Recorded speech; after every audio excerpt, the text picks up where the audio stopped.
saya Muhammad Faiz Nopal dengan NPM 032119063. Saya dari kelas 6D. Pada kesempatan kali ini saya akan memaparkan rencana pelaksanaan pembelajaran atau yang biasa disebut dengan RPP yang telah saya buat. RPP yang telah saya buat pada jenjang SMP. Pada bagian pertama RPP terdapat identitas sekolah. Nama sekolah SMP Negeri 2 Cibombong, mata pelajaran Bahasa Indonesia, kelas atau semester, kelas 8 semester 2, materi pokok, buku fiksi dan non-fiksi, pembelajaran 1 pertemuan, dan alokasi waktu 40 menit. Nah, pada bagian selanjutnya terdapat kompetensi inti. Kompetensi intinya, KI3 memahami pengetahuan dalam kurung faktual, konseptual, dan prosedural berdasarkan rasa ingin tahunya tentang ilmu pengetahuan, teknologi, seni, budaya terkait fenomena dan kejadian tampak mata. KI4 mencoba, mengolah, dan menyaji dalam ranah konkret dalam kurung menggunakan, mengurai, merangkai, memodifikasi, dan membuat, dan ranah abstrak dalam kurung menulis, membaca, menghitung, menggambar, dan mengarang sesuai dengan yang dipelajari di sekolah dan sumber lain yang sama dalam sudut pandang atau teori. Nah, pada bagian selanjutnya terdapat kompetensi dasar dan indikator pencapaian kompetensi. Kompetensi dasarnya 3.17 menggali dan menemukan informasi dari buku fiksi dan non-fiksi yang dibaca. Indikator pencapaian kompetensinya 3.17.1 mengidentifikasi informasi buku melalui indeks. 3.17.2 mengidentifikasi informasi dalam buku fiksi dan non-fiksi. 3.17.3 mengidentifikasi peta konsep alur dalam buku fiksi dan non-fiksi. Dan 3.17.4 memahami teknik-teknik membaca buku fiksi dan non-fiksi. Dan selanjutnya kompetensi dasar yang kedua 4.17 membuat peta konsep atau garis alur dari buku fiksi dan non-fiksi yang dibaca. Indikator pencapaian kompetensinya 4.17.1 membuat peta konsep alur dari buku fiksi dan non-fiksi. Dan 4.17.2 mempresentasikan informasi peta konsep alur buku fiksi dan non-fiksi. Selanjutnya terdapat tujuan pembelajaran. Tujuan pembelajarannya yang pertama dengan menyimak materi, menggali dan menemukan informasi dari buku fiksi dan non-fiksi. Peserta didik mampu menggali dan menemukan informasi dari buku fiksi dan non-fiksi dengan baik.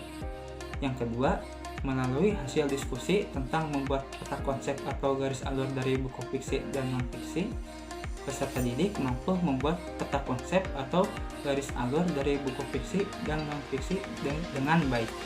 Nah, yang harus diketahui oleh teman-teman sekalian, dalam tujuan pembelajaran harus terdapat A, B, C, D, O. A itu audience, B itu behavior, C itu condition, D itu degree, dan O itu object. Nah, selanjutnya ada materi pembelajaran. A. Menggali informasi dalam buku fiksi dan non-fiksi. Yang pertama, keragaman informasi dalam buku fiksi dan non-fiksi. Yang kedua, informasi buku melalui indeks. Dan yang ketiga, catatan tentang isi buku. Selanjutnya ada menyajikan peta konsep dalam isi buku fiksi atau non-fiksi. Yang pertama, peta konsep isi buku. Dan yang kedua, teknik membaca untuk menemukan isi buku. Pada bagian selanjutnya ada pendekatan, metode, dan model pembelajaran. Pendekatan yang saya gunakan, pendekatan saintifik. Metode yang saya gunakan, metode diskusi. Dan model yang saya gunakan, model inquiry. Selanjutnya ada media pembelajaran. Media pembelajaran yang saya gunakan yaitu media audiovisual. Materi ditampilkan menggunakan PowerPoint dan akan dijelaskan pada saat pembelajaran berlangsung. Selanjutnya ada sumber belajar. Sumber belajar yang saya gunakan aplikasi buku paket Bahasa Indonesia SMP kelas 8 kurikulum 2013. Nah, teman-teman bisa mendownload di Play Store. Selanjutnya ada langkah-langkah pembelajaran. Di dalam langkah-langkah pembelajaran dapat kegiatan, deskripsi kegiatan, dan alokasi waktu. Kegiatan yang pertama itu ada pembuka. Kegiatan yang kedua ada kegiatan inti, dan kegiatan yang terakhir ada kegiatan penutup. Nah, pada kegiatan pembuka di sini saya alokasi waktunya 5 menit. Pada kegiatan inti alokasi waktunya 30 menit, dan pada kegiatan penutup alokasi waktunya 5 menit. Baik, yang pertama deskripsi kegiatan pembuka. Yang pertama, guru mengucapkan salam kepada peserta didik. Yang kedua, guru mengajak peserta didik untuk membaca doa bersama. Kemudian guru menunjuk ketua kelas untuk memimpin doa.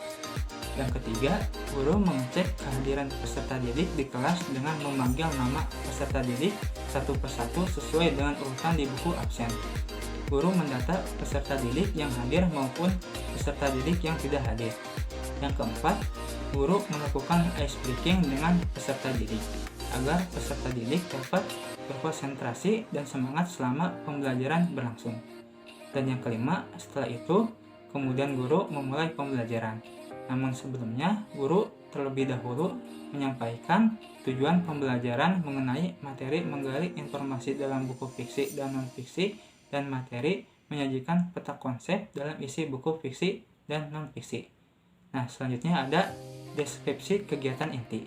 Yang pertama, guru menyajikan materi pembelajaran tentang materi menggali informasi dalam buku fiksi dan non-fiksi, dan materi menyajikan peta konsep dalam isi buku fiksi dan non-fiksi menggunakan media audiovisual yang disajikan dalam bentuk PowerPoint. Yang kedua, guru menjelaskan materi yang disajikan dalam PowerPoint. Yang ketiga, ada tahapan memahami pendekatan saintifik.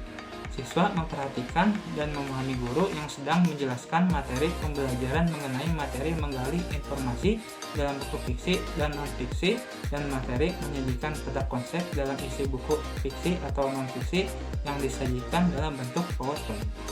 Yang keempat, guru membagi peserta didik ke dalam 4 kelompok.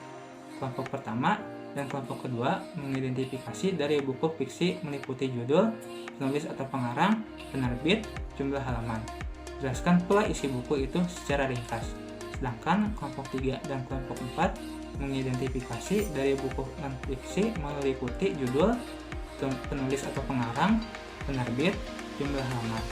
Jelaskan pula isi buku itu secara ringkas. Nah, di sini saya membagi kelompok ke dalam 4 kelompok. Selanjutnya ada langkah yang kelima. Setelah itu, guru memberikan lembar kerja peserta didik atau LKPD kepada setiap kelompok. Langkah yang keenam, kemudian guru memberikan buku fiksi kepada kelompok pertama dan kelompok kedua, dan guru memberikan buku non-fiksi kepada kelompok 3 dan kelompok keempat. Yang ketujuh, guru menjelaskan tata cara mengerjakan soal LKPD berbentuk tugas kelompok tersebut. Yang kedelapan, selanjutnya guru memerintahkan setiap kelompok untuk berdiskusi dan mengerjakan soal LKPD tersebut diberi waktu selama 15 menit. Yang kesembilan, ada tahapan mengumpulkan informasi dan tahapan mengasosiasikan pada pendekatan saintifik. Setiap kelompok melakukan kegiatan berdiskusi dan mengerjakan soal LKPD. Yang ke-10, setelah waktu untuk berdiskusi dan mengerjakan soal LKPD sudah habis, guru memerintahkan kepada setiap kelompok untuk mempresentasikan hasil diskusi mengenai soal LKPD yang berbentuk tugas kelompok yang sudah diberikan di depan kelas secara bergantian. Kelompok yang lain bisa mengajukan pertanyaan kepada kelompok yang sedang melakukan presentasi, begitupun sebaliknya. Yang ke-11 ada tahapan mengkomunikasikan dan tahapan menanya dalam pendekatan saintifik. Setiap kelompok mempresentasikan hasil diskusi mengenai soal LKPD yang berbentuk tugas kelompok yang sudah diberikan di depan kelas secara bergantian. Kelompok yang lain bisa mengajukan pertanyaan kepada kelompok yang sedang melakukan presentasi, begitupun sebaliknya. Dan yang ke-12, setiap kelompok sudah melakukan presentasi, guru memberikan penguatan kepada semua kelompok dengan memberikan tepuk tangan. Setelah itu, guru memberikan penguatan mengenai hasil presentasi oleh setiap kelompok. Nah, selanjutnya ada Selanjutnya ada deskripsi kegiatan penutup. Yang pertama, guru bertanya kepada peserta didik apakah ada yang bisa menyimpulkan pembelajaran yang sudah dilaksanakan. Yang kedua, salah satu peserta didik menyimpulkan pembelajaran yang sudah dilaksanakan. Yang ketiga, guru memberi penguatan mengenai kesimpulan pembelajaran yang sudah dibuat oleh salah satu peserta didik. Yang keempat, guru memberikan tugas evaluasi kepada peserta didik. Tugas evaluasi tersebut dikerjakan di rumah dan dikumpulkan di pertemuan selanjutnya. Yang kelima, guru menjelaskan tata cara mengerjakan tugas evaluasi tersebut. Yang keenam, guru memerintahkan kepada ketua kelas untuk menutup kegiatan pembelajaran dengan doa penutup. Dan yang ketujuh, guru menutup pembelajaran dengan mengucapkan salam kepada peserta didik. Nah, pada bagian selanjutnya itu terdapat penilaian. Di dalam penilaian terdapat penilaian sikap, penilaian pengetahuan, dan penilaian keterampilan. Yang pertama ada penilaian sikap. Penilaian sikap dilakukan dengan cara observasi selama kegiatan berlangsung. Yang kedua ada penilaian pengetahuan. Penilaian pengetahuan terdapat pada soal LKPD dan soal instrumen evaluasi berupa soal esai. Dan yang ketiga ada penilaian keterampilan. Penilaian keterampilan terdapat pada soal LKPD dan soal instrumen evaluasi berupa soal esai. Nah, selanjutnya ada bagian lembar kerja peserta didik atau LKPD. Nah, seperti yang sudah saya jelaskan pada bagian sebelumnya, di sini saya membagi kelompok ke dalam 4 kelompok ya dengan LKPD ini. Nah, terus LKPD yang saya buat ini merujuk pada AD dan IPK yang saya dapatkan. Selanjutnya ada bagian instrumen evaluasi. Yang pertama, instrumen evaluasi tes tertulis. Yang kedua, jenis evaluasi tertulis. Dan yang ketiga, bentuk evaluasi soal esai. Nah, di sini ada soal instrumen evaluasi yang telah saya buat. Yang pertama, setelah Anda mempelajari materi menggali informasi dalam buku fiksi dan non-fiksi dan materi menyajikan peta konsep dalam isi buku fiksi atau non-fiksi, carilah satu buah buku fiksi dan satu buah buku non-fiksi. Setelah itu, buatlah identifikasi buku fiksi dan buku non-fiksi yang kamu baca meliputi judul, penulis atau pengarang, penerbit, jumlah halaman. Jelaskan pula isi buku itu secara ringkas. Dan soal yang kedua, buatlah peta konsep dari identifikasi buku fiksi dan buku non-fiksi yang telah kamu buat pada soal nomor 1. Selanjutnya ada bagian pedoman penskoran. Yang pertama ada bagian kunci jawaban. Nah, di sini terdapat 4 kunci jawaban. Nah, kunci jawaban ini kunci jawaban soal dari LKPD yang telah saya buat pada bagian sebelumnya. Selanjutnya ada rubrik penilaian. Yang pertama ada rubrik penilaian soal LKPD. Nah, di dalam rubrik penilaian soal LKPD ini terdapat kriteria dan skor. Yang pertama, setiap anggota kelompok berperan aktif dalam kelompok. Skornya itu 6. Yang kedua, setiap anggota kelompok dapat bekerja sama dengan anggota kelompok lainnya dengan baik. Skornya 6. Yang ketiga, setiap anggota kelompok dapat berdiskusi dengan anggota kelompok lainnya dengan baik. Skor 6. Yang keempat, setiap kelompok mampu mengidentifikasi buku fiksi atau buku non-fiksi dengan baik. Skornya 6. Dan yang kelima, setiap kelompok mampu mempresentasikan hasil analisis di depan kelas dengan baik. Skornya 6. Nilai akhir sama dengan nilai yang diperoleh dikali 100 dibagi nilai maksimal 30. Selanjutnya ada rubrik penilaian soal evaluasi.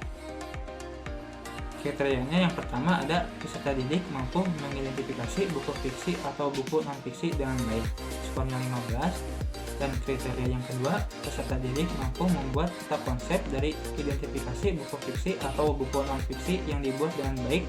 Skornya 15. Skor maksimalnya 30. Nah, nilai akhirnya nilai yang diperoleh dikali 100 dibagi nilai maksimal 30. Selanjutnya ada bagian kriteria penilaian. Nah, di dalam kriteria penilaian ini terdapat 3, yaitu aspek ranah, teknik penilaian, dan bentuk instrumen. Aspek ranah yang pertama itu ada sikap, teknik penilaian diri, dan penilaian antar teman. Bentuk instrumennya lembar penilaian diri dan lembar penilaian antar teman. Aspek atau ranah yang kedua ada aspek atau ranah pengetahuan. Teknik penilaiannya tes tertulis dan bentuk instrumennya soal LKPD dan soal evaluasi berbentuk soal esai. Dan aspek atau ranah yang ketiga ada keterampilan. Teknik penilaiannya tes tertulis dan tes lisan. Dan bentuk instrumennya soal LKPD dan soal evaluasi berbentuk soal esai dan mempresentasikan hasil analisis kelompok di depan kelas. Baik, cukup sekian yang dapat saya paparkan mengenai pemaparan RPP yang telah saya buat. Sekian dari saya, mohon maaf apabila ada salah-salah kata. Wabillahi taufiq wal hidayah. Wassalamualaikum warahmatullahi wabarakatuh.